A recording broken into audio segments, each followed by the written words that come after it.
1825 Samvel அப்படிங்கிற நபர் American ரெவல்யூஷனில் ரொம்ப ரொம்ப முக்கியமான பங்கு வகித்த ஒரு நபரை வரையறதுக்காக அவரோட சொந்த ஊரை விட்டுட்டு அவங்க ப்ரெக்னென்ட் ஒய்ஃபை விட்டுட்டு வாஷிங்டன் டிசி போய் அந்த நபரை வரையறதுக்கு போகிறாரு. அவர் அங்கே போனோடனே அவருக்கு ஒரு லெட்டர் வருது.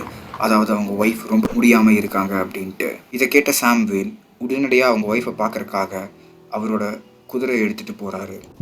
இப்படி பல நாட்கள் ட்ராவல் பண்ணி அவங்க ஒய்ஃபை போய் மீட் பண்ணலான்னு போகிறப்ப தான் அங்கே அவங்க ஒய்ஃபோட ஃபியூனரலே அவர் மிஸ் பண்ணிடுறாரு. இப்படி அவரோட ஒய்ஃப் இறந்ததை கூட பார்க்க முடியாத சாம் ஒரு முடிவெடுக்கிறாரு, எப்படியாவது இன்ஃபர்மேஷனை வேகமாக டிரான்ஸ்மிட் பண்ணணும் அப்படின்ட்டு. அப்போ அவர் புரிஞ்சுக்கிறாரு, இங்கிலீஷில் இருக்கிற எல்லா ஆல்ஃபபெட்ஸையுமே நம்மளோட டாட் அண்ட் டேஷாக ரெப்ரசென்ட் பண்ண முடியும் அப்படின்ட்டு. ரொம்ப ரொம்ப முக்கியமாக யூஸ் பண்ணுற எல்லா லெட்டர்ஸ்க்குமே ரொம்ப ரொம்ப சிம்பிளான கோடை அவர் டிசைன் பண்ணுறாரு. அண்ட் அதே நேரத்தில் ரொம்ப ரொம்ப யூஸே பண்ணாத லெட்டர்ஸ் எல்லாத்துக்குமே கொஞ்சம் ஹார்டாக இருக்கிற மாதிரி கோடை டிசைன் பண்ணுறாரு.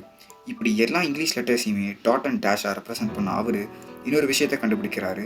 இது எல்லாத்தையுமே நம்ம எலக்ட்ரிக் பல்ஸ் மூலியமாகவும் டிரான்ஸ்மிட் பண்ணலாம் அப்படின்ட்டு. அண்ட் அதை தான் இவர் பண்ணுறாரு.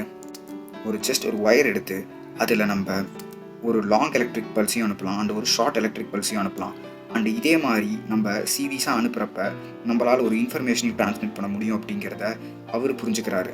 அண்ட் அதே நேரத்தில் இதை பயன்படுத்தின மக்கள் இன்னும் ஒரு சில விஷயங்களை புரிஞ்சுக்கிறாங்க.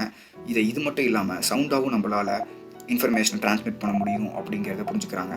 அண்ட் இப்படி இதை புரிஞ்சுக்கிட்ட மக்கள் பல இடங்களில் யூஸ் பண்ணுறாங்க. வேர்ல்டு வார் 2 அண்ட் இன்டர்ஸ்டெல்லர் மூவியில் நம்ம ஹீரோ அண்ட் இந்த மாதிரி பல இடங்களில் யூஸ் பண்ணுற இந்த கோட் தான் சாம்வெல் மார்ஸ் அப்படிங்கிறவர் கண்டுபிடிச்ச மார்ஸ் கோட்.